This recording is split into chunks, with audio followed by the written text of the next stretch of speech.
Hello, it looks like we're live now. Yeah.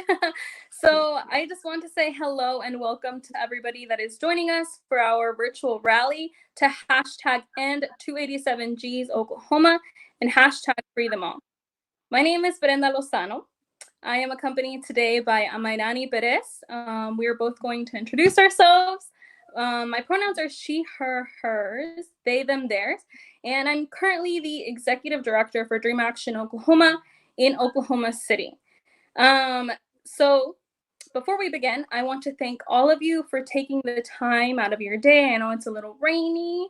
Está lloviendo en casa. I know y'all would like to much rather be taking a nap. But today we're going to talk about some things that are extremely important, not only to our immigrant communities, but our communities across the state. I know that usually when we do rallies or calls to action, we like to mobilize in large groups, and we like to take the time to be in person and have posters and have banners. Your posters and your banners are still absolutely encouraged throughout this entire rally, but I do want to highlight that we're taking the precautions needed to be safe from COVID-19. Speaking of COVID-19, we are in the middle of a global pandemic. And while we are in the middle of a global pandemic, our immigrant communities have remained under attack. It is not just about the exclusion of our communities from basic necessities or other forms of relief that have been provided to the rest of us, but our immigrant community is also under attack. Legislations, bills, these agreements like 287Gs are still currently up for discussion, and people are voting on them and people are signing on them. So with that being said, I want us to remain grounded in our resilience and in our power. It is definitely our duty to fight for those and our own that are under attack. And it is definitely our duty to remain resilient and in power and in community, even if that means that we have to take on a virtual communication form. Throughout this time, I want us to remember our ancestors specifically. I want us to think about those that came before us, and I want us to allow them in to help guide us through the rest of the evening. And I also want to talk about how in Oklahoma, we have current active 287G agreements in Canadian, Okmulgee, and Tulsa County. While a lot of Dream Action Oklahoma's work has been based in Oklahoma County, we do not have a 287G agreement. But what I can say is even in the counties that we do not have 287G agreements, we're facing issues like having two ICE detainers working within the county jail, like in Oklahoma County. And so therefore, even if your county does not have an agreement, that does not mean that we should turn a blind eye to these issues. With that being said, I want to turn it over to Amairani to help guide us a little bit more about what to expect this evening. And we want to see those posters, and we want to see you hyped up, and we want to see you share our live stream. Absolutely. Well, thank you so much, Brenda. I'm Amairani from Dream Alliance, Oklahoma. My pronouns are she, her, and hers. So thank you again, Brenda, for the beautiful grounding, and also for our attendees for joining us tonight. We want to see you guys excited. It's a virtual meeting, but the spirit is still there, and 287G is a program that can be taken out. So as a member of the Tulsa community, I want to shed light on the impact of 287G, as it has a huge effect in our community. And I just want to share a reminder that the uncertainty and the instability of the pandemic is not something that's new to our undocumented community, but rather something that we face every day of our lives. How easy is it for us to sit in the safety of our homes while the undocumented community is jeopardized by political agendas that put profit over people? How easy is it to continue enforcing programs that are labeled to enhance the safety and security of communities when in reality, they're tearing working members of our families apart and destroying those same communities? Tonight's rally is a call out for those in positions of power like Sheriff Vic Regalado and county commissioners to end the 287G program in Oklahoma and to discontinue the inhumanity of the deportation proceedings and the unjust persecutions of our community that can happen through simple traffic violations. If we have the ability to pause immigration for fear of propagating the virus in the United States, then we have the ability to keep people safe with their families by not placing them in high-risk detention centers and propagating through deportations. So ultimately, we're here tonight asking for our elected officials to put a pause on this hypocrisy, to free our community members, and to end 287G. And so I just want to empower and encourage all of you to start a conversation. You can do this even though this is a virtual rally. I want you guys to go on your Facebooks, to go on your social media, to share your protest posters. We have hashtags for the night. Hashtag N287GOK, hashtag free them all, hashtag detention equals death, or if you have a creative one that you came up with, share that one too. We want to see you guys engaged, and this is how we end 287G, not just for Tulsa, but also in counties like Canadian County where this kind of stuff is a reality every day. So just continue that, and thank you so much, guys, for joining. Okay. And yeah, so as all of you continue to join us, make sure to share the hashtag, like Amairani said, hashtag N287G Oklahoma. We can do this, and we can do this together. And so we can go ahead and get started. If you want to introduce our next speaker, looks like we're ready. of course. So upcoming, we have Robin Sherman, who's with the TU Legal Clinic, who will be talking about what 287G is and why we need to shut it down. All right. Hello, thank you so much for the introduction and for all of your powerful words beforehand. They were really inspiring and incredibly important. So I'm going to talk about really briefly what 287G is and why we need to get rid of it for the plethora of reasons why it's damaging to our community in Tulsa. So what 287G is it's the contract between Tulsa County Sheriff's Office and Immigration and Customs Enforcement.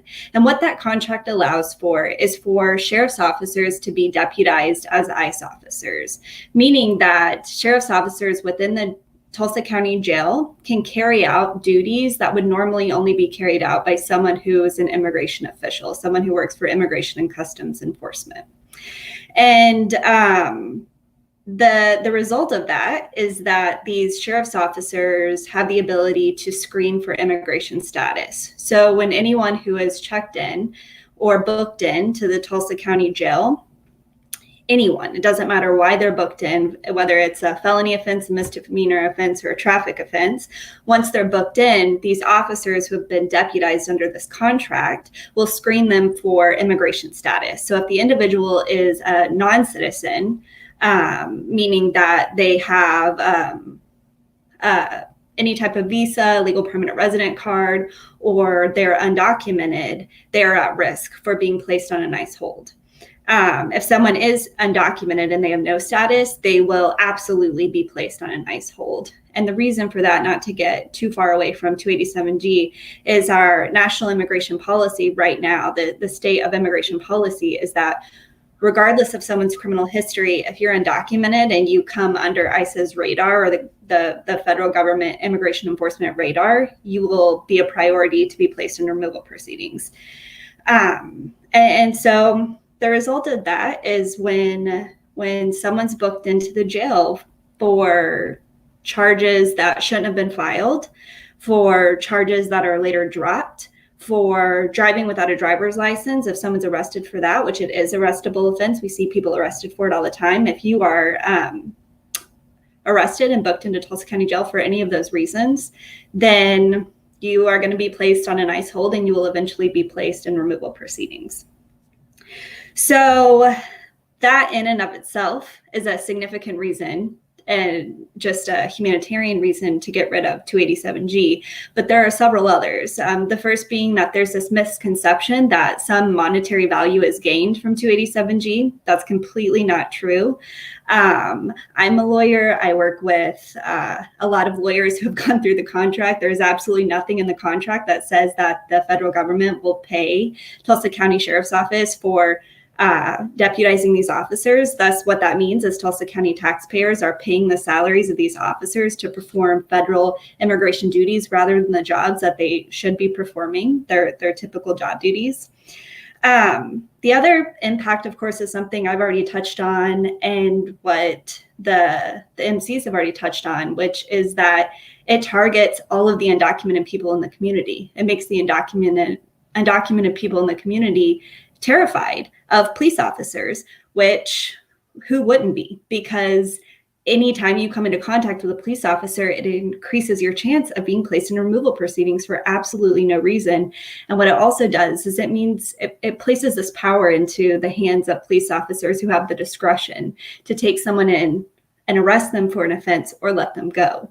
And if you have an officer who, for whatever reason, decides to arrest someone who's undocumented, whatever the reason is behind that arrest, they're going to be placed in removal proceedings. And that's absolutely terrifying. 287G also destroys the relationship and the whatever integrity the law enforcement officers have in the community. Because again, if you have an entire section of your community who's terrified to interact with police officers or any type of law enforcement, they're not going to call when they're being victimized, and they're not going to call when they see a crime, because there is a chance that coming into contact with a law enforcement agent, because 287G is present, will result in them being placed in removal proceedings. So I'm coming up on my 5 minutes. So I just want to add a couple of more points about this.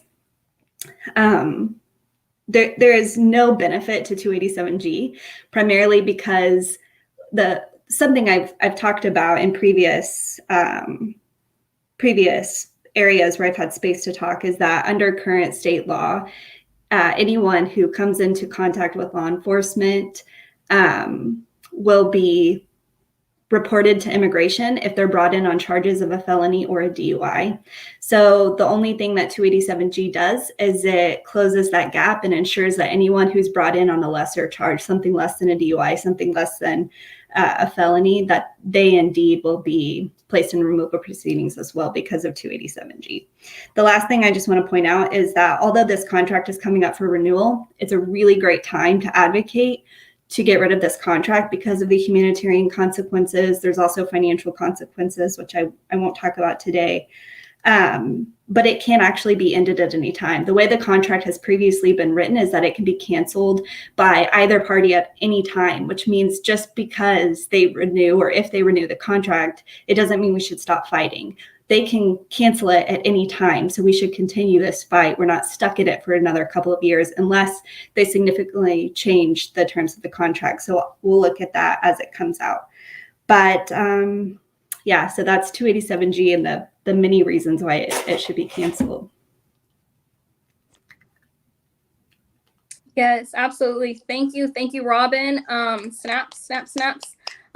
Because it is absolutely that information. I am seeing people chime in. We saw Cynthia Garcia and Miriam Martin chiming in with some thoughts also on the 287G agreement. These are the facts, right? This is the reality. And so thank you for your knowledge and thank you for sharing space with us today. I believe that we need those facts, right? We need not to be blindsided by the belief that people can continue to make profit off of our own people, right? And so thank you for taking the time today. Mariani, do you want to say anything? No, I just definitely wanted to thank Robin. She's been here fighting with us to get this program out of Tulsa County. So just keep sharing. And so thank you, Robin, for joining us. Yeah, thank you all. Yes. So now that we know a little bit about what the heck is a 287G, what is going on, what are the facts, what is not true, we're going to go right into knowing the data. I know all of you are probably interested in knowing what are the numbers, why is it impacting us? And so it is with great honor that we introduce Chris Show, who is data analyst with the N287G Tulsa campaign. Currently, Chris monitors the roster at the David L. Moss Detention Center for ICE holds, and he will be speaking about what the data tells us. So why exactly is it that the 287G is not good for the Tulsa community? Thank you, Chris. Absolutely. Thank you so much for having me. I'm really excited to share this data, these statistics with everyone that's watching.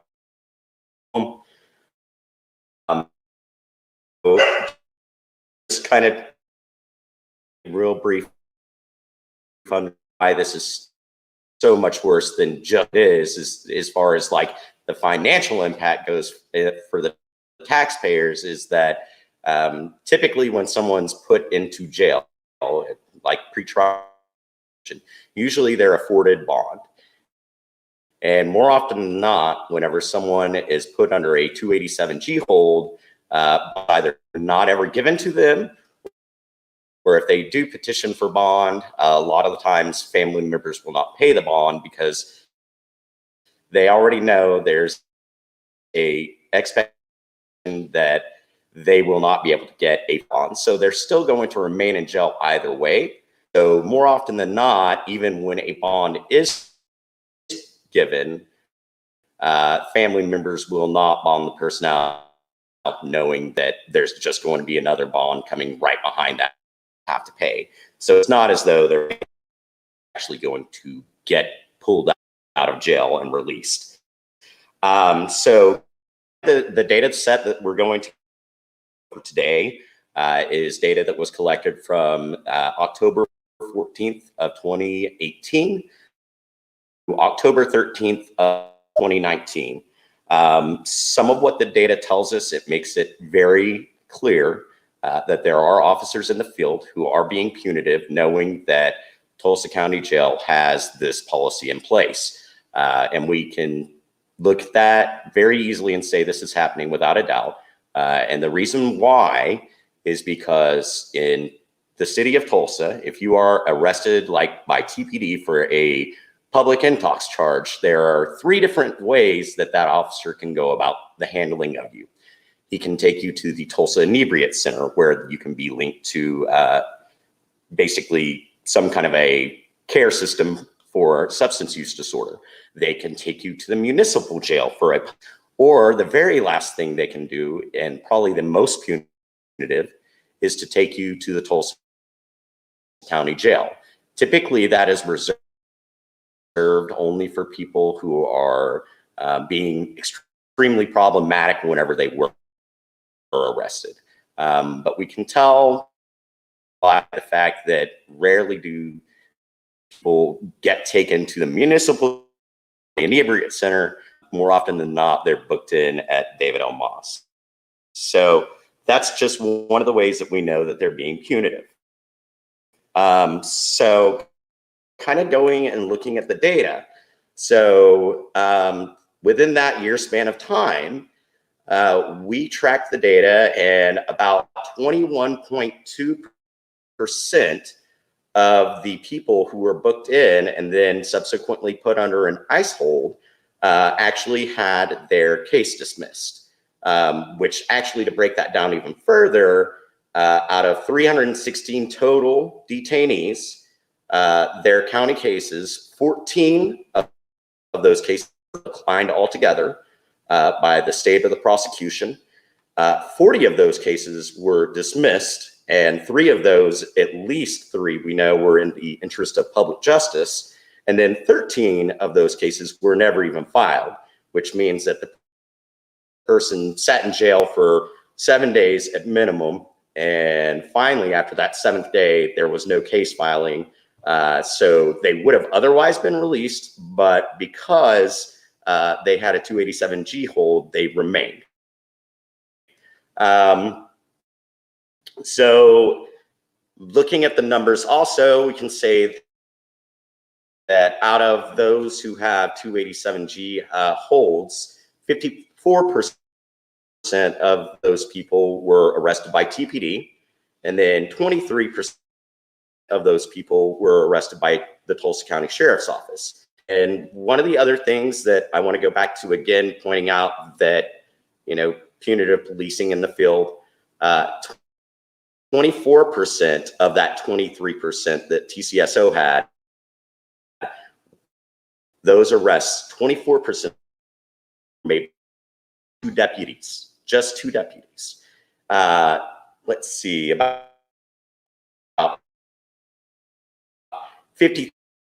53% of time cost in Tulsa of $80,000. That's not to even consider how much we would be losing monthly from, you know, the rent that these people would have paid. This program anywhere from $1.4 million per year at the high side or high estimate, and then just under 900 on the low side. And about 90% of detainees are likely to have been employed. And among them, they would have had about $3 million in spending dollars for the year. And then that also estimates out to about $57,000 lost annually in sales tax revenue. So those are just some of the very basic numbers. There's a lot more of them out there, but I think that those were mostly the important ones that I wanted to go over. I do want to kind of go over the largest reason for arrest was typically DUI, but there were all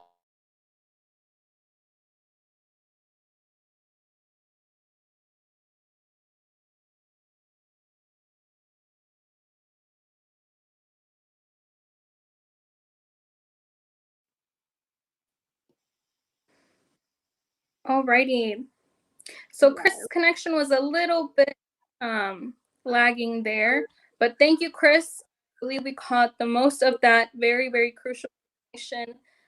Thank you for collecting the data. Research and numbers is a big part of why we do what we do, and it continues to be a great factor in how we take down not only 287G agreements, but agencies as a whole from operating within our communities. So thank you, Chris, and I'll hand it over to you, Mairani, to bring in our next speaker that I'm very excited for. Absolutely. So in the spirit of our direct actions, the next person coming up is not a speaker, but he's a performer. And so his name is Luis Eduardo Garcia. He's going to be performing for us. And so his first performance is called La Danza del Pardo, which is a Matlachines dance from Miguel Ausa, Zacatecas, Mexico. Little is known about its origin, but it's currently danced to celebrate Catholic holidays in Zacatecas. Luis Eduardo is wearing the traditional costume and will perform a contemporary performance piece with themes of containment, authoritarianism, and human vulnerability. The Pardo costume that he's going to be wearing is made by Arturo Diaz Cruz de Miguel Ausa, Zacatecas. So excited to have him perform. And Luis Eduardo, you can take it away.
Beautiful. All right. Thank you so much, Luis Eduardo, for showing us and performing for us. Thank you for taking that space. It's interpretive as it sits with you. You know, let it define a meaning. And so thank you so much. That was powerful. As he was performing, we got comments from Tiffany Crutcher, Tulsa community showing out tonight. Thank you so much. And so I want to pass it back to Brenda, who's going to be introducing our next speaker. Yes. So shout out to Luis. Shout out to all of the amazing performers out there, because I know that there is resilience in our art. There is resilience in our dance. And so that interpretation was amazing. It hit home. My family, part of it is from Zacatecas. And so I know that when I see my people standing up for my people, that definitely touches some strings. So thank you, Luis. We appreciate you. We love to see it. Keep the artwork coming. We also want to see your artwork. So if you made posters for hashtag N287G Oklahoma, hashtag Free Them All, show them off. Show them off, because even if we cannot be together, we are here virtually and we are here in spirit. So you make sure to let everybody know, hashtag N287G Oklahoma. Thank you, all of those who are already joining us. And we're going to move right along. We see you, love you, thank you for commenting, and thank you for adding notes. Our next speaker is Reverend Chris Moore. We are all excited. Reverend Chris Moore is a senior minister at Fellowship Congregational Church with UCC Action. He's currently an Action member, a part of the steering committee, and will be speaking about the ethical implications of ICE collaboration. So everybody help me welcome Reverend Chris Moore, and thank you for being in this space with us. Thank you so much. I'm so happy to be a part of this really powerful event, and the creativity that it takes to make this happen, even in this strange time in which we're all living. So I am here to speak tonight to a little more broadly to the moral and ethical implications of 287G in Tulsa County. There's a song that we sing at my church. Many churches sing it, and its lyrics go like this. Lord, prepare me to be a sanctuary, pure and holy, tried and true. With thanksgiving, I'll be a living sanctuary for you. In my religious tradition, a religious tradition that the majority of elected officials also claim, the sanctuary is both God's physical home on earth, a place of sacred and holy value that must be respected, and we are taught also God's home in each of us, endowing us with the same worthiness and respect. The Bible is full of commandments that faithful people are to welcome the stranger and care for those who are in danger or in need. 287G, as a major part of our systemic immigration policies, says the opposite. It says that some people matter more than others, that the right documentation means you count or you don't, and that the promise of freedom is offered only to a certain few, often only if you can afford it. Our immigration system as a whole typically does not follow any of our biblical instructions to welcome and care, but rather says that the stranger is to be feared or mistrusted or rejected. Our immigration system has been broken for decades, a tool of fear-mongering, used more often to drive political campaigns than a set of policies designed to offer the freedoms and the privileges of the so-called greatest nation on earth to others, especially those simply seeking a better life. While we live in an increasingly diverse nation, our policies often seek to create something else, like being tough on crime or the so-called war on drugs. 287G is part of an effort to criminalize being human. And this kind of selective access has a long history in our country, most often visited on people of color. I don't think it is hyperbolic to suggest that there's a long thread between something like the 1921 race massacre in Tulsa and our current participation in 287G. Our involvement with this program, which has been part of the immigration enforcement profile for some time, presents serious issues for us as a city and county, both ethically and morally.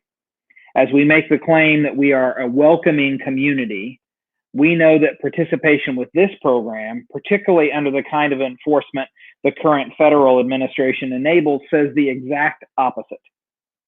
As we claim to want to make our city and our county safer, we disable the very kind of trust and cooperation needed to accomplish that very task. As we supposedly seek to get the bad guys, we instead disable self-supporting family units by deporting people for things like traffic infractions.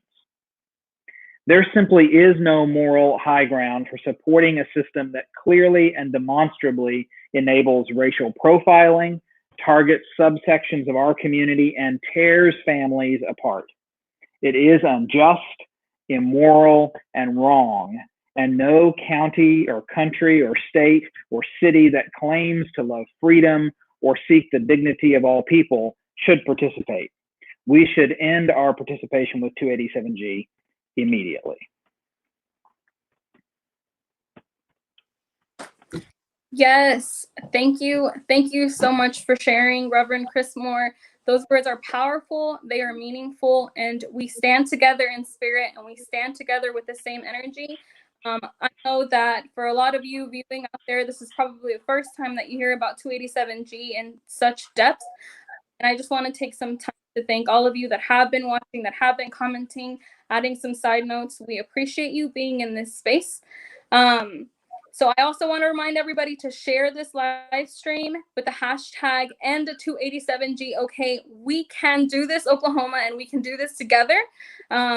Exactly, hashtag and 287G. Okay, thank you so much. And with that, I'm going to go ahead and let Amairani introduce our next speaker.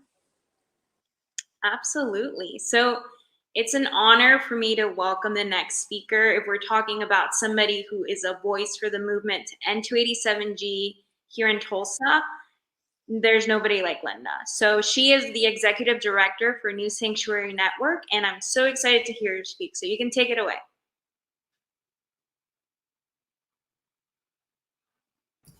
Hi, everybody. You know, it's a rainy night here in Tulsa.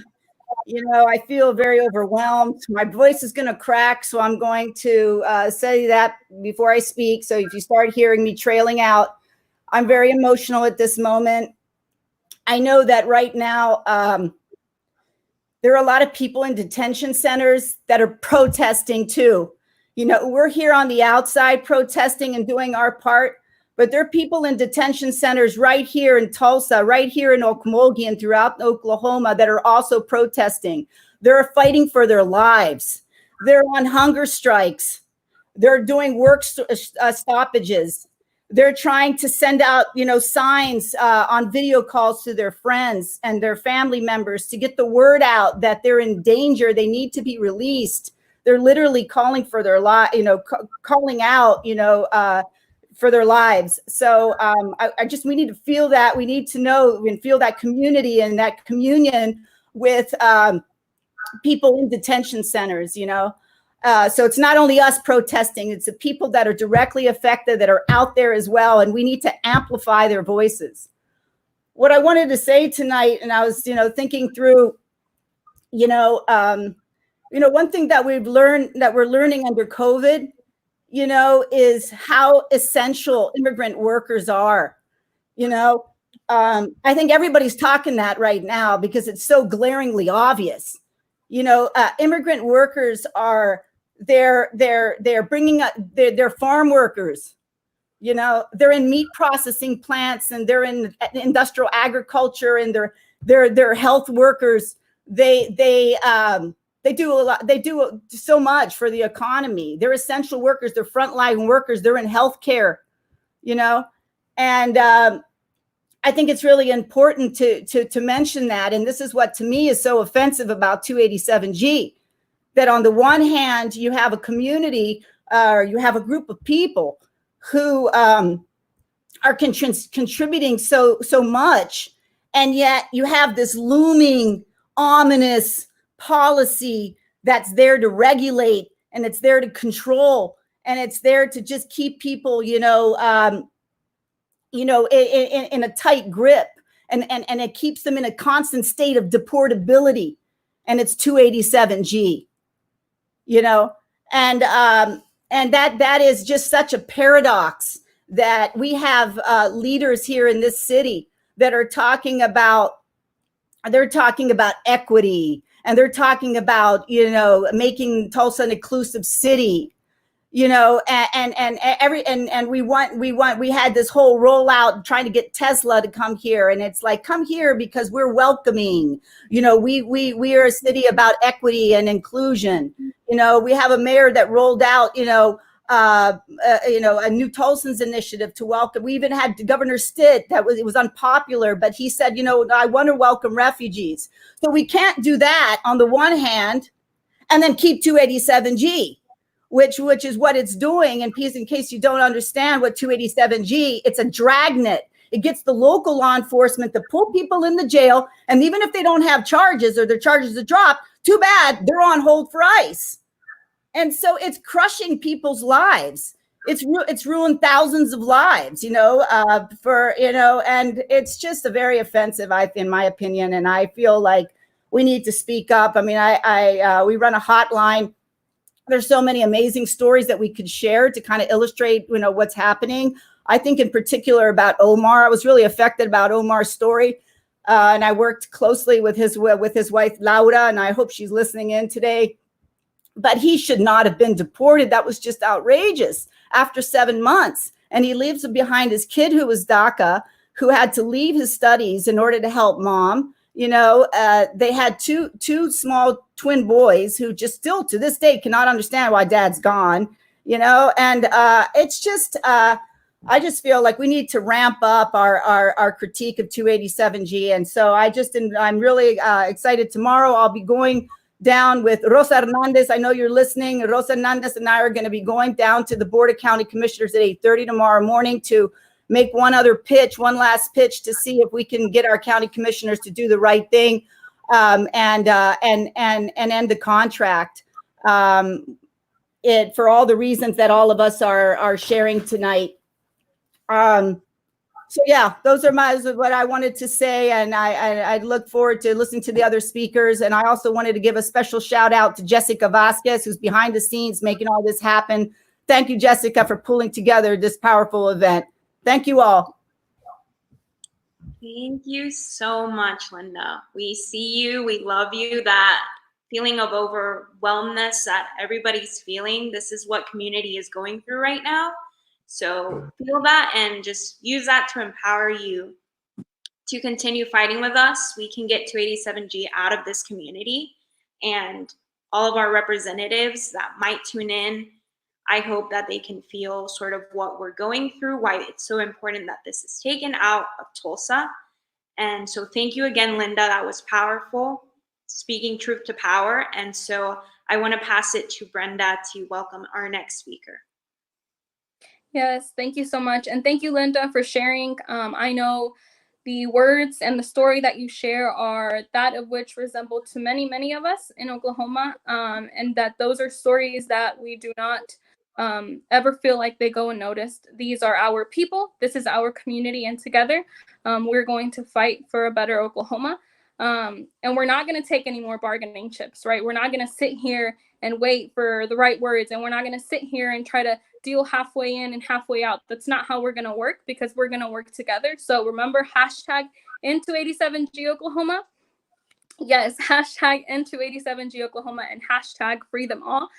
Share our live stream. Feel free to do that. And we're going to move right along. So I like how we have this program going. Like, I think I was a little bit like, oh, we're going to have speaker after speaker after speaker. And then they were like, no, we're having music, and we're having performers, and we're having real stuff happen. And people with passion and people that are with heart. So I'm excited to introduce the next performer, Rod Ruthroff, from the New Sanctuary Network, a Tulsa member. He is a part of the group that has been protesting outside of the David L. Moss every Friday at noon for more than 3 years, before the pandemic even hit. And so he will be singing a song from the New Sanctuary Network. They do a Tulsa weekly vigil, and it's a script to the tune of Won't Back Down. So thank you so much, Rod. I'm going to hand it over to you to do your amazing work. And thank you for those 3 plus years. No,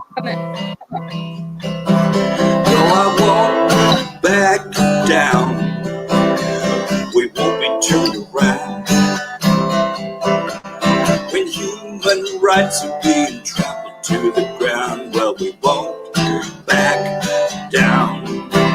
We got neighbors here who have to live in fear. They're afraid to come out or even open up the door. They're to live in fear, so we can't back down. Hey, people, we got to stand up and fight.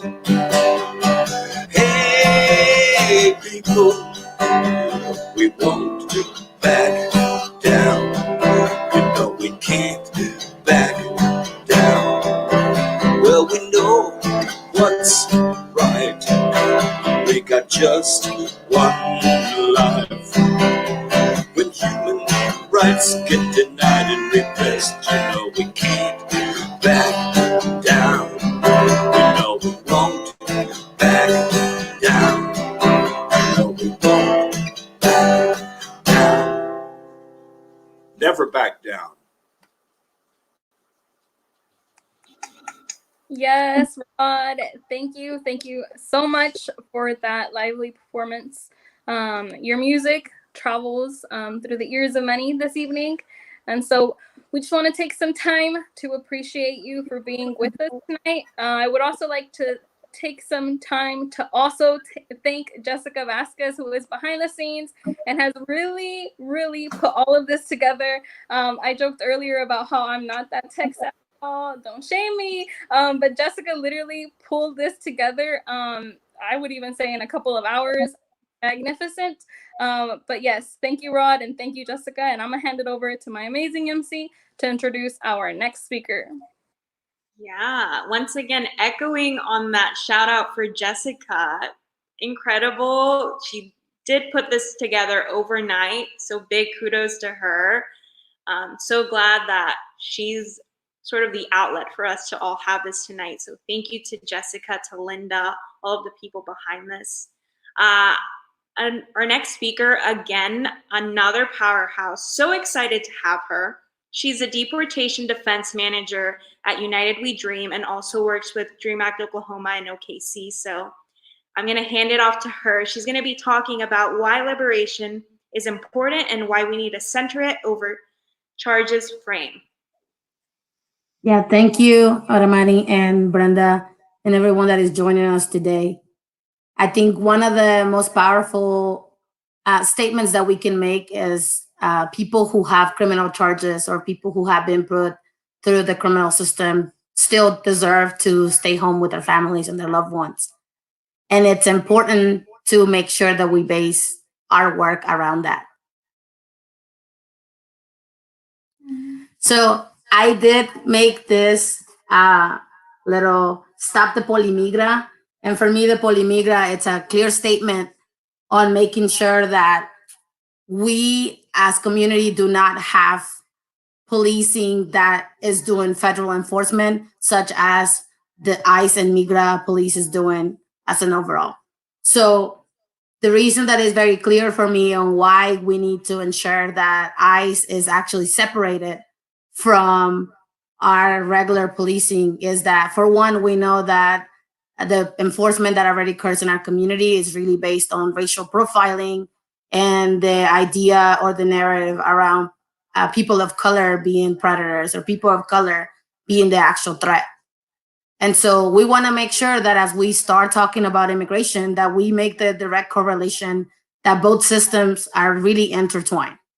And that ultimately the reason why we are seeing this evolution on expanding the immigration to the criminalization of immigration is because of the profit that is bringing in, especially as we continue to see the prison to deportation pipeline, the criminalizing and the penalties that come after a border crossing. So it's important that we not only talk about the people with a clean record, it's important that we don't just talk about the people who did qualify for DACA or who do qualify for a form of relief. It's important to root a community base that sees the humanity of every person, regardless if they have encountered difficult situations in their life that may have led them to take actions that may have hurt others. And also rooting the question that our current system is based on punishing people, not actually supporting restorative justice or supporting a system that really brings us back to our humanity and put us as a collective wellness. So today, I just really wanted to make sure that I bring the messaging around people never being bad and therefore needing to go back to wherever they might have originally came from. That if someone claims that the United States is their home, that we welcome them full-heartedly, rooted in our community, and making sure that if our systems are failing them, if there is mental health support that they need, if there is other forms of restorative justice that we can provide for them, that incarceration is not the answer, that we know the systems are not to actually create community wellness. So ending the Polymigra collaboration, ending 287G agreements is one of the perfect ways to ensure that that happens. And to talk about also the realness of how this criminal and predator narrative was created for a political gain. It happened earlier in the 80s. It's happened before with different presidents. And we're seeing it as the backbone campaign for the Trump administration. And so we will be lying if we didn't see that both Republicans and Democratic candidates have benefited from pinpointing criminality behind people of color. And so as we move forward, we have to tap into the uncomfortable conversations on how these laws were drafted to then criminalize people of color. And if we can defend the person who has fallen victim of these systems and these racist policies, then we can definitely make sure that everyone, including immigrants of all status, can be protected and are grounded in the humanity of our country and our community. Thank you so much, Cynthia. Let's get that trending. End the Polymigra. Thank you for speaking on that truth to power again. And as we were listening to Cynthia's wonderful message, we also got some messages from some of our community. They are emailing the commissioners. So let's keep that going. As a DACA recipient, as someone that doesn't take it for granted that I could be in that position at any second, I thank you guys for reaching out, for making actual action to get this out of our community. And thank you, Cynthia, for speaking on that. I want to pass it back over to Brenda to continue for our next speaker. Yes, thank you, Amainani, and thank you so much, Cynthia, for sharing those powerful words. It is an honor to work with you in the movement and to continue this fight for our gente en comunidad. So thank you so much for sharing the truth. We are going to move right along this evening to our next speaker. Don't forget our hashtag and 287G Oklahoma. We are seeing those posts, we are seeing those reactions. And thank you so much, because it means the world that we are able to see that. Our next speaker is Damari Monday. Damari is the executive director at Block Builders. Specifically, Damari will be speaking. Not on this yet, but we will pass it on to Linda. It looks like we're waiting on one of our speakers, but we will pass it back on to Linda to speak a little more. Okay, so we're gonna move into Linda. Well, I mean, it's just what I want to say is let's make sure we get as many emails out tonight as we can to our county commissioners. We have the email addresses that we'll post here, that they're in the ribbon below, if you can see it, and you can just shoot an email. The attorney, David Sobel here, an immigration attorney in town, wrote a beautiful letter. We posted his letter on the New Sanctuary Facebook page. You can use that as a sample to kind of craft your own letter.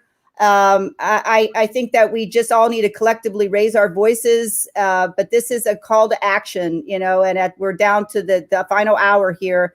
And, you know, one thing, we were at this last year, and we were so disheartened to learn that the sheriff had kind of unilaterally signed 287G. He consulted with the lawyer in the district attorney's office and just went ahead and renewed it without a vote. by the Board of County Commissioners. So we've been emailing them to try to understand what the procedure is. And so we think that they will be holding a vote tomorrow morning. So here's our attempt to get our county commissioners to do the right thing and to terminate the contract. Absolutely. Thank you, Linda. So I do want to take some time as we do wait to talk about some other efforts that we are doing locally in relation to, number one, COVID-19, right? You're probably all wondering, how can I help the undocumented immigrant community or mixed status families during this time who are not receiving any sorts of relief via the federal and local government? So Dream Action Oklahoma and Dream Alliance Oklahoma have actually both have fundraisers up and opportunities for you to either donate your stimulus check or an extra funding that you may have at home during these times. And the proceeds will go back to families that are currently directly impacted by COVID-19 and are not receiving the support elsewhere, or the support was not enough. And so we want to make sure that you go to our pages. One is Dream Action Oklahoma and Dream Alliance Oklahoma, where you can find ways in which you can give money back or give resources back to the community. So those are two awesome things. Another thing that I wanted to highlight is the census. A topic that came up across a couple of speakers was that we want the undocumented immigrant community to count. We want to make sure that our voices are heard. We want to make sure that we're a part of those conversations and that the well-being of all of us is included in those conversations. Dream Action Oklahoma specifically currently has a Census 2020 campaign up and live. We're collecting pledges from our community members to take the census, or reminding them to take the census. And if they've already taken the census, we want to hear from you too. And we want to make sure that everybody gets counted. We're doing that in collaboration with our fiscal sponsor, United We Dream, which is leading a much larger nationwide Census 2020 campaign. So make sure that you tune in. We've had different events actually with different communities and organizations in the state of Oklahoma to highlight the importance of the census. We know that in Oklahoma, our people in a lot of different places in Oklahoma are considered hard to count or hard to reach. And so with that being said, we want to ensure that all of the resources are coming back to our community, that all of those opportunities that we're missing out on are a part of who we are. And so make sure you get counted, make sure you do the census. It only comes around every 10 years. So now more than ever, make sure to do that. Mayrani, do you have any updates that you want to plug in? Yeah, so to all of our people that are tuning in from Tulsa, we also are running our Share My Check campaign here. We've been able to raise, I believe, almost a little bit under $10,000, which has gone straight to our undocumented community, people that did not receive stimulus checks.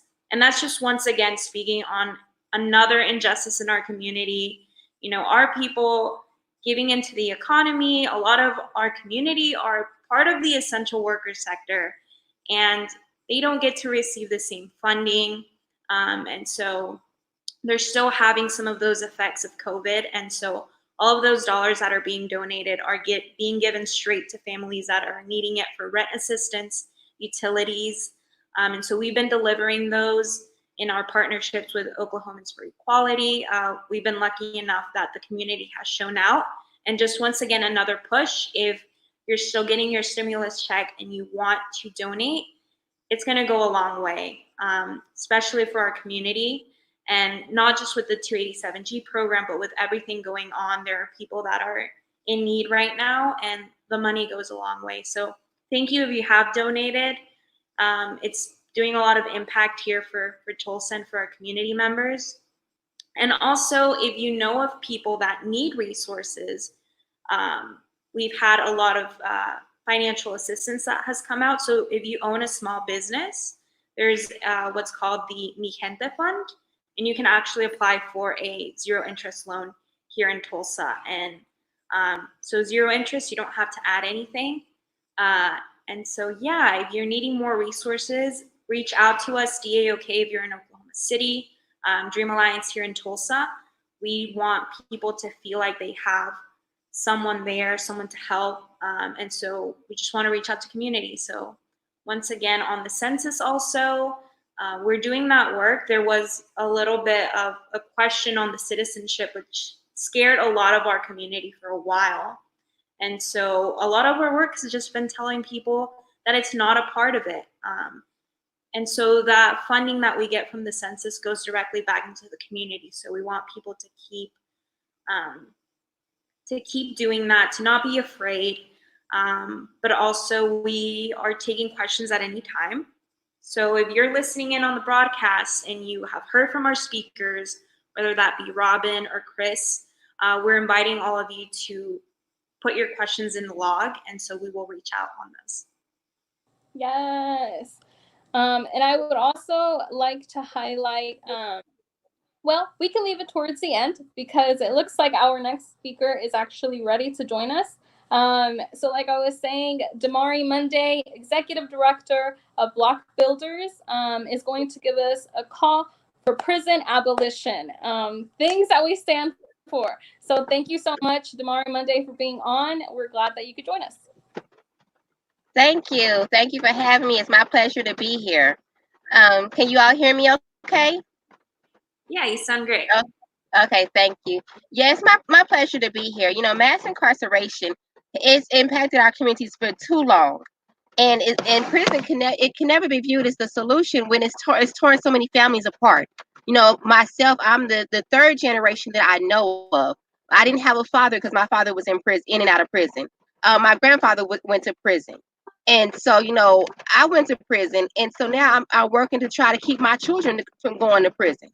And so we're seeing, you know, how, you know, knowing how it's impacted my community. And, you know, just last night, or not last night, it was a few nights ago, where I was watching, I was listening to the Rachel Maddow show, and somebody had tipped off, a whistleblower had tipped off the media that children were being taken from the border and taken all the way to New York. And so they were in East Harlem, and so when they were asked how, you know, about the girls, because it so happened to be girls that were taken away from the border, and then they confirmed that the youngest child was 9 months old.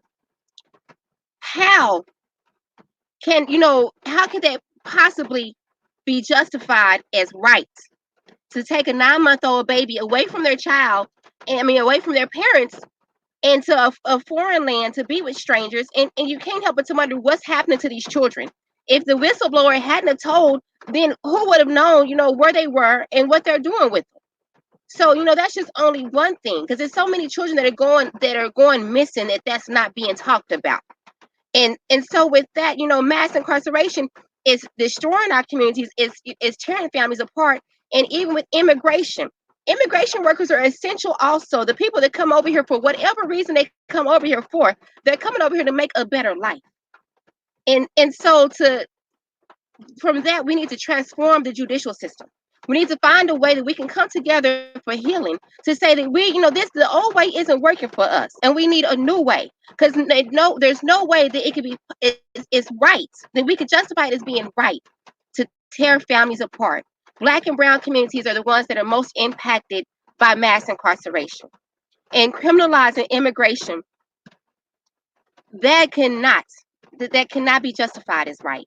And so I'm a sister and a soldier in this fight to abolish the old system and to dismantle it, and say that we've got to come together to find a new way, because this is a new day. And so I'm asking you all to please join together, you know, email and do whatever you can to end 287G. And so with that, I don't really have much else to say, but I will stay on. So in case anybody has any questions, then I'm here. I'm here. So thank you all for having me. Thank you, Damari Monday. You're welcome. It's a pleasure sharing screen. So yes, I think we stand strong in that sentiment. We stand in solidarity together, because this is an intersectional issue. So thank you. And Amairani, if you want to lead us to our next speaker. Of course. Again, thank you, Damaria, for bringing in that intersectionality point. The incarceration of Black and brown bodies in our community is something that's an issue, and that, you know, we need to raise awareness over. And so as we're speaking on 287G, also highlighting how other communities are affected by the same prison complex. And so a lot of power. Thank you, Damaria, for that encouragement. Contact your commissioners and keep the fight going. And so I want to open it up next to our last and our closer for just the speakers list. So Barbara Prose, who is executive minister at All Souls Unitarian Church, is going to be closing this with a prayer. Oh, nobody told me I was closing with a prayer. So well, you can go ahead and speak also, but okay, I will do that. I will do both. It's good to know. Thank you, Amarani and Brenda. I just, all the speakers were amazing. So I'm honored to be part of this. I love that the connection between immigration and race was lifted up. And what I really want to say is, I think most of us would agree that there's a vacuum of leadership in Washington, D.C. right now. There's an absence of sanity and leadership. But on this call, I see leaders. I see regional and local leaders. And I think considering what's happening on the national level, we are looking to our local leaders to show us the way. So I really want to thank Jessica Vasquez, even though we can't see her, and both of you, Maraini and Brenda, for doing this, and everybody who spoke. And I want to go back to something Linda said, which is that during COVID-19, we're seeing that our Black and brown neighbors are essential workers, that undocumented people, right, they're not only bringing food to our table when we're all afraid because our grocery shelves are emptier than they've ever been, but they're caring for our elderly. Our neighbors are caring for our babies. And so it's not even hypocrisy anymore from our federal government. It's, I love what President Obama said in one of his speeches last week. He said, they're not even pretending. Like, hypocrisy is when you're pretending to be something you're not, but they're not even pretending to be leaders. And so I am so grateful for your leadership. And the other thing that COVID-19, I think, is showing us is that we can change how we do things.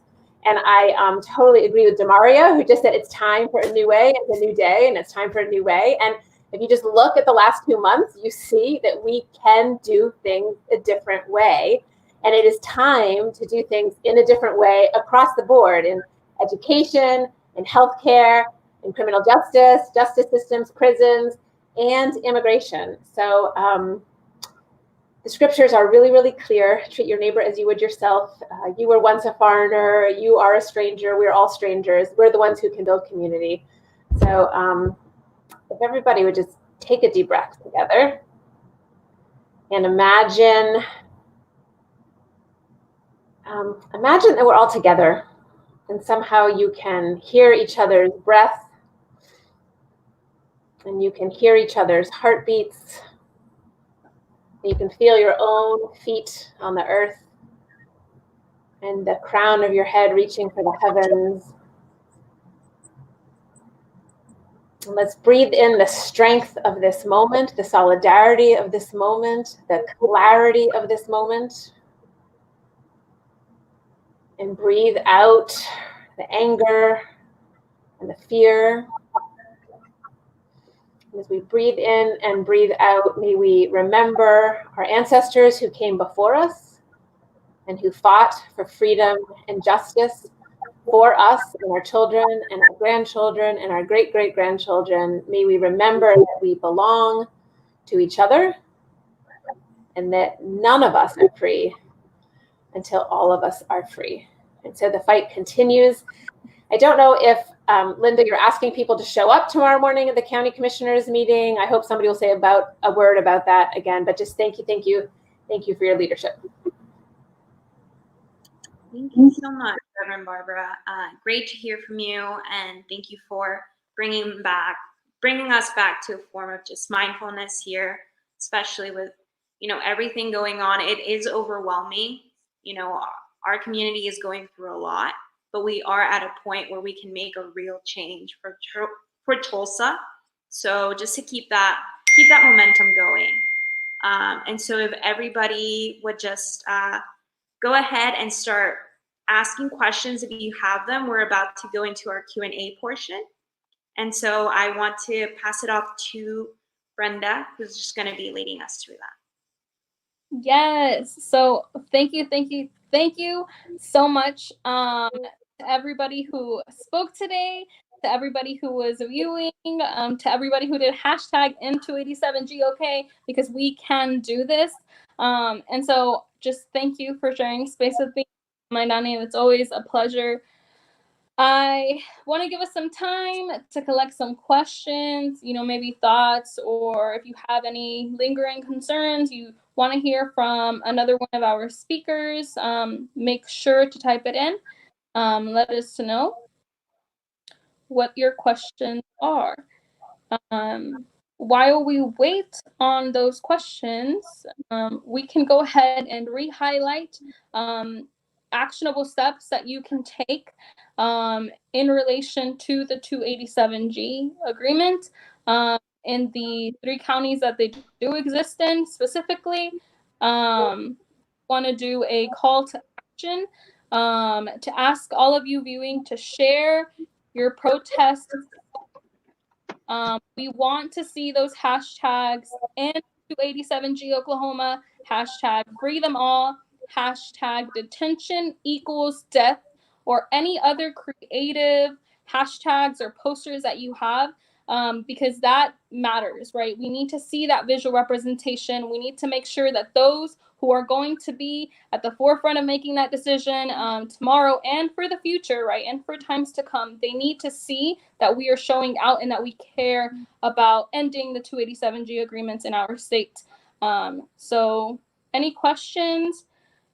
We have one question. What time from Katie? What time and what can we expect at the rally tomorrow? Masks? I think that's a question for Linda. Yes. Yeah. Okay, yes. So, we're practicing social distancing. They're opening up the county courthouse it kind of in phases. So we don't recommend, just like a mass of people showing up as we did last year, where we basically packed the courthouse. And what we're trying to do is just get a handful of committed people together. If you would like to private message us and sign up to be there. I think right now we have 3 or 4 people that want to go.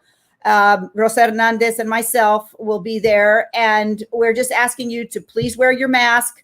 We'll be keeping our 6 feet of, distance from one another just to kind of make sure that we're safe. But we do want a presence tomorrow, but we're not sure what on the courthouse and what their procedure is. Like I've emailed them and asked them, how do we sign up for public comments? And they never really responded. So I don't know if they're going to just allow like a few people in the room at a time. We don't know what to expect. So we're not calling for a massive showing up of people tomorrow. We just need a handful of people that are ready to make a statement. Have your t-shirts, have your signs with you.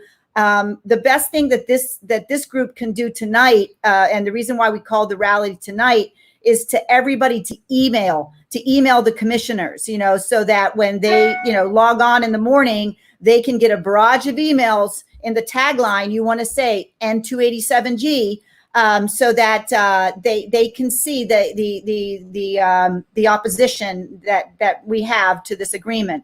But as far as tomorrow, we just wanted to have, I think Bob Ritz is going to be there as well. There's just a few of us that have been following this. I know a lot of people are out of town, for example, as well. We don't need a mass showing. Katie, thanks for your comment about showing up. If we love you and we know you. If you want to show up with us tomorrow, 8:30 in room 119, we'll gather outside and then we'll see if they'll let us in or how they'll let us in. It'll probably just be one at a time. But we want to have some showing tomorrow, but the best thing that any of us can do tonight is email. Thank you, Linda. And we have a comment here from Dream Action Oklahoma. ¿Tienes preguntas? Do you have any questions? Make sure to send those our way. We still have a couple of our speakers available to answer those questions. Amairani, if you want to share en lo que esperamos, while we wait, the next call to action. Of course. So throughout the night, we've been asking people to email their county commissioners. I once again want to invite everybody, as you're watching this, take out your Gmail, take out your Yahoo, whatever it is, go ahead and email Stan Sallee, Karen Keith, and Ron Peters You'll see the names and the emails running on the bottom of this live stream. Go ahead and do that. I know that it might seem like it doesn't count, but as elected officials, they have to go through and read our comments. So please go ahead and email them. Ask them to end 287G in Tulsa. And as I said, you'll see them running through. We just have a comment right now for our take action. It's Stan Sallee, Karen Keith, and rpeters. And once again, just a call out to also our sheriff here in Tulsa to be responsible and to make a right decision for a program that impacts the entire community. This is something that's tearing our families apart here in Tulsa. And as someone who at any moment, even with DACA, could face the same kind of reality, it's very real to me. And for those that are making consistent efforts to end it, thank you. And so, yes, feel encouraged, send those emails. And we have a comment. As a Black Muslim woman working in the prison ministry from OKC, I see lots of intersections, but how do we jump in and help in general? I will be emailing most definitely. Does anybody sort of want to talk on that intersectionality? How can people help? Yes, I can. I would be happy to speak on it. Go ahead. I'm sorry. No, you're good. You're good. I was just gonna say, as somebody who's joined the intersectionality, that whether it's working with Dream Alliance and also New Sanctuary Network, there's always volunteer opportunities. There's always call to actions. So even the willingness to do an email, they have to email or they have to read them. So even the willingness, but I think definitely being on this phone call, things like this. This is the first step. So continue to be to stay aligned with the people that's on this phone call or on this virtual rally, and I'm sure they will keep you connected on action steps on how we can continue to build at the intersections. Yes, thank you, Jamal. Awesome. Action Oklahoma is specifically headquartered in Oklahoma City right now, and we have lots of opportunities for you to volunteer. I know times right now are a little bit difficult, so we can't really volunteer in person too much. But there are lots of options, for you to share our fundraising efforts, to show some relief to our undocumented immigrant mixed status families, highlighting more that conversation on what does it mean to be Muslim and what does it mean to be undocumented. There are definitely conversations that need to happen there. Those intersections, being Black and being undocumented, right, or being Black and being Muslim, like those are topics that we're not actively talking about. And I can say that because I'm doing work in Oklahoma and I know the conversations that are missing and that are pending. And so if we could collaborate in anything together, whether that be something like this, a panel discussion, just bringing awareness, like Demario was saying, being a part of this is the first step, right? Like showing your interest is the first part, but we can also work together to ensure that we're having those conversations, to ensure that we're, creating bridges to something totally new, abolishing the prison system as a whole, abolishing ICE, abolishing CBP, Border Patrol, all of them, because those systems do not work for our communities and they're not going to continue to work in the future, no matter how many agreements we create. And so we want to see that intersectional collaboration, because in Oklahoma, that's the only way that we're going to achieve something. We have to work together. And so thank you for posing that question. I know we're all volunteer based. So another question from Jan Erlinger. So for personal clarification, are the Tulsa County Sheriff officers getting extra pay for being ICE deputies? Does anybody want to answer that question? Do any county sheriff officers get extra pay for being ICE deputies? Maybe anyone. I believe, yeah, Robin would know. I was hoping she was on. Okay, go ahead, Robin. I'll answer that question. No. So under the 287G contract, the officers who are Tulsa County Sheriff's officers perform the duties of immigration, but they're paid their typical sheriff's office salary. And that salary is paid by us Tulsa County taxpayers. So they don't get paid additional money, but when they're doing the job of ICE and Immigration and Customs Enforcement, we're paying them to do the federal government's job, right? With no money coming in from the federal government. There's a separate contract, the housing contract, as Regalado likes to refer to it, or the IGSA, where there's arguably some money there for housing detainees in Tulsa County Jail, but that is not at all associated with 287G. So the officers themselves are paid by Tulsa County taxpayers, but they perform federal immigration duties without any type of financial benefit from the federal government. Yep, you want to get that one? Yeah, it looks like we have a question from Daniel Yao. When is the next Congress period to vote to extend ICE? So that seems to be a much more general question. Would anybody be online to answer that one? Well, I don't know if it's really about extending ICE, but they keep extending their budget. I mean, they definitely are, they have more and more money that's funneled to ICE, which for many of us, we see it as a rogue agency, that was really created after 9/11. It's only been around for less than 20 years and has all this massive command of resources, and it is. Yes, we should be definitely following the budget, but certainly under this administration, there's a lot of money that's channeled to ICE. Okay. Yeah. Well, I wanted to also make the point, as DACA talks are coming up in Congress, a lot of the DREAM Act legislation has been tied to enhancing the power that ICE has in Homeland Security. And so a lot of our work has been, advocating for legislation that isn't just going to derail one portion of our community.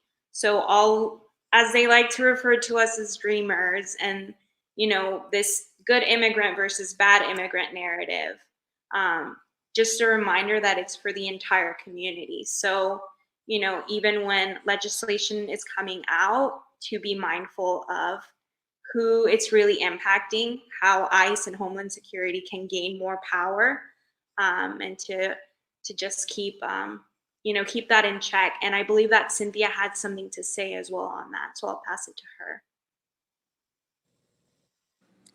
Yeah, so I just wanted to add, as far as the budget, the president always submits what it will be like the dream budget. And we know that, unfortunately, Trump has been very specific about his grounds of expanding ICE budget, also as well as adding additional funding for the wall luxury project that we have seen already failed. And so if you are able to join or be looking at the appropriations committee, appropriations committee is actually who dictates a lot of where that money is going and how that money will be spent. The major issue that we see with ICE and where it follows under is that ICE has continuously had the power to transfer funds from other agencies, like we've seen from FEMA, from the National Guard, from disaster reliefs. That we saw that in Puerto Rico, we saw that from the Houston flooding budgets. Like, their income and their reach of money, it's definitely right now rogue and unaccounted for. So if you're able to, I know that United We Dream and Dream Action Oklahoma are part of the Defund Hate Coalition.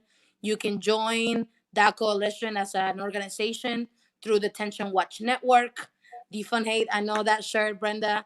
And the cool thing about this is that they spend time actually talking through to community organizers on how to follow along, and that you also know who maybe potentially in your state or in the representatives are actually having or are taking part of those appropriation committees, so that you can call or you can email as well and talk about how you don't want them to expand budget, how you want to stop funneling more money into this agency that is currently just not accountable to anyone because of the way that it's currently operating.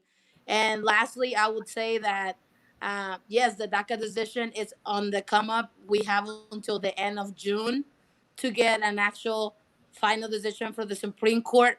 We know that the Supreme Court right now it's leaning more on a conservative side, so there is a potential risk for over 800,000 DACA recipients to actually be left out of protection from deportation. And we know and we can expect that because of this administration's continuous push to try to get more funding through tantrums like ending DACA, that potentially one of those outcomes may be switching gears into We'll Protect Dreamers for more money for the wall and more money for ICE and CBP.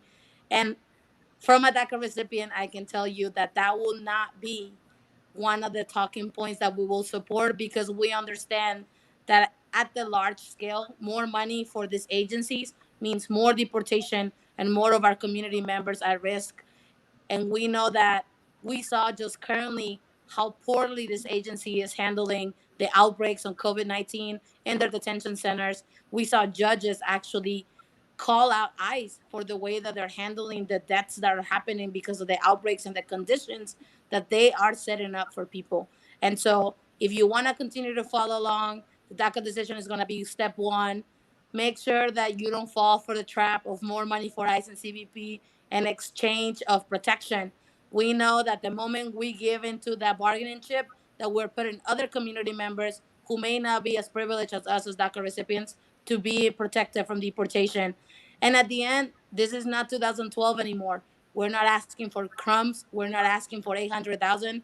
We're asking for over 11 million of people whose lives depend on our organizing to make sure that they can come at the front for it, and that they are protected also from deportation and from these racist and criminalizing laws that have kept immigration on the back end of this current administration's agenda to continue to demonize immigrants.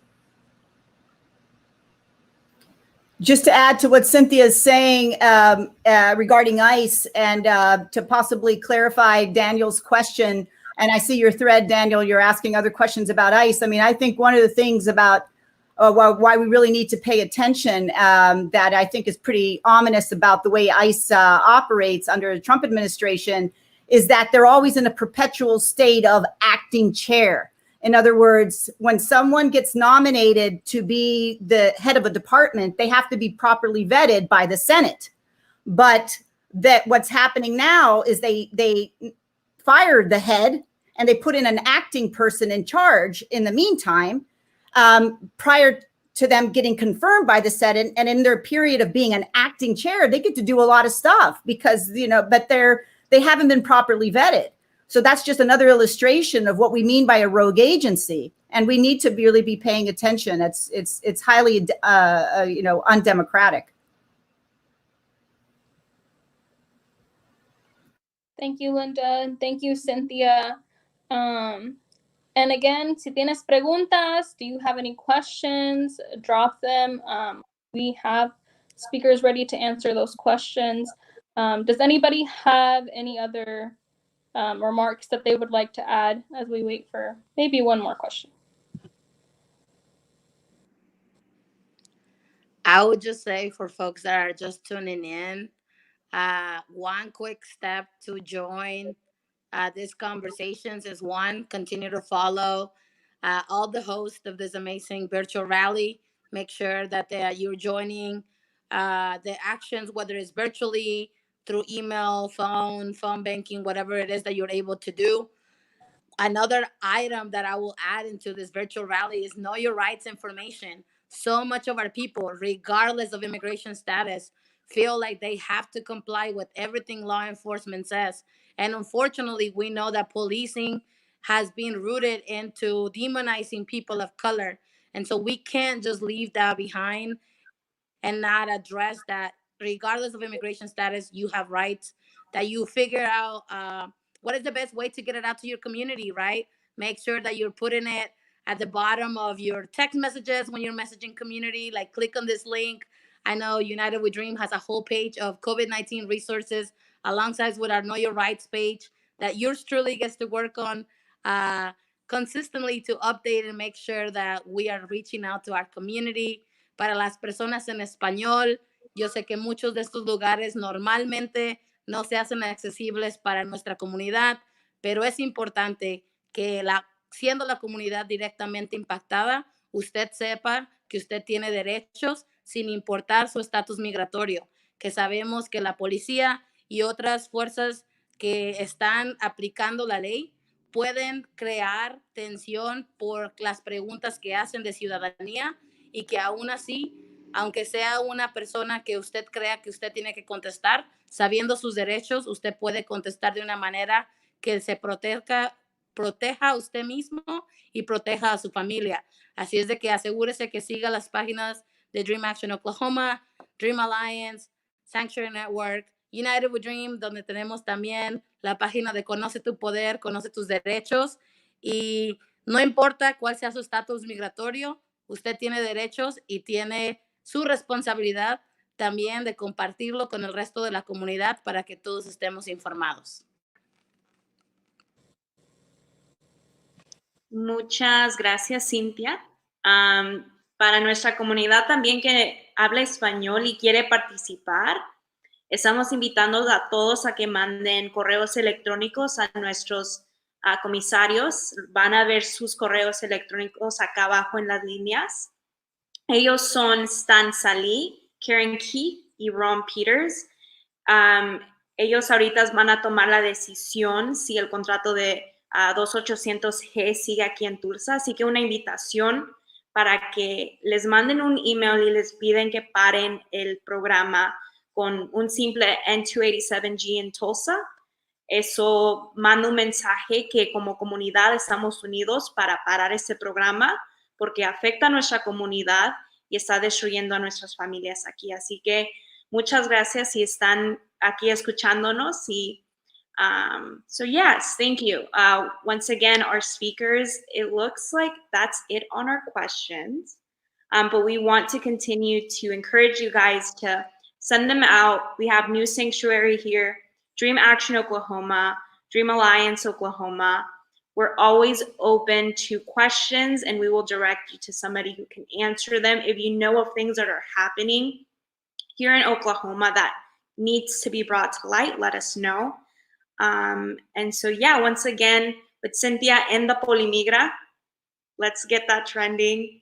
But thank you. And if I'm going to pass it to Brenda just to one more time talk about our protest posters campaign so that we can continue this on social media before the commissioner meeting tomorrow. Thank you, Amairani, and thank you to all of you who spoke today and to all of you who are watching today live. I want to remind all of you, hashtag end 287G agreements. We can do this, Oklahoma, and we can do it together. And that is the most important part. I also want to highlight to email, even if you have to do it 2 times, 3 times, 100 times, email Sallee, Kkeith, and rpeters to make sure that our voices are heard before tomorrow. I know Linda and Rosa and maybe a few others will be joining together in asking the right questions and making sure that our voices are heard and that we are doing all that we can to maximize our efforts to end the 287G agreements in Tulsa. And so I also want to highlight, poquito en español para mi gente, la importancia que hay detrás de mandar este correo electrónico en donde indicas que quieres terminar el programa 287G que existe en Tulsa, en Okmulgee y en Canadian County, aquí en el estado de Oklahoma. Es muy importante que así como vemos los organizadores presentes que hablen con tanto corazón y tanta pasión sobre qué significa inmigración y qué significa terminar esos programas que nos perjudican como una comunidad, también es importante tomar acción. También somos parte de esta comunidad y también es nuestra responsabilidad mandar ese correo electrónico, mandar ese mensaje de texto, recordarle a las personas que a nosotros nos importan estos detalles y que no queremos programas como el 287G. También les quiero recordar que tomen el censo. Alguna de las cosas de que hablamos el día de hoy es de que queremos ser contados, queremos que nuestras voces sean escuchadas. No se les olvide tomar el censo. Ya sé que muchos dicen, ay, ya se pasó, no vino la contadora a la casa, no vino el contador. Eso no importa, ustedes lo pueden tomar en línea, es bien fácil. Les mandaron también un correo a su domicilio en donde tiene un código donde se puede meter y toma menos de 10 minutos. So, just a reminder for everybody to do the emails to the county commissioners, to Stan, Sallee, Karen, Keith, Ron, Peters. We want to make sure that Tulsa County knows that we do not want 287G in Tulsa. And we want to end 287G agreements across our state. I want to thank all of you who shared space today, to Linda, to Robin, to Maria, to Cynthia, and to Amairani. Yes, all of you are resilient. I know we are not together in space, but we are together in spirit, and that is what matters. And that is what we're going to continue to do. We're going to continue to fight, and we're going to continue until we end 287G agreements across our state. So thank you, everybody. Thank you for tuning in. Make sure you share your posters, share this live stream, and we will see you next time. Sin papeles, sin miedo. Yes. Hasta luego. Muchas gracias. Yes.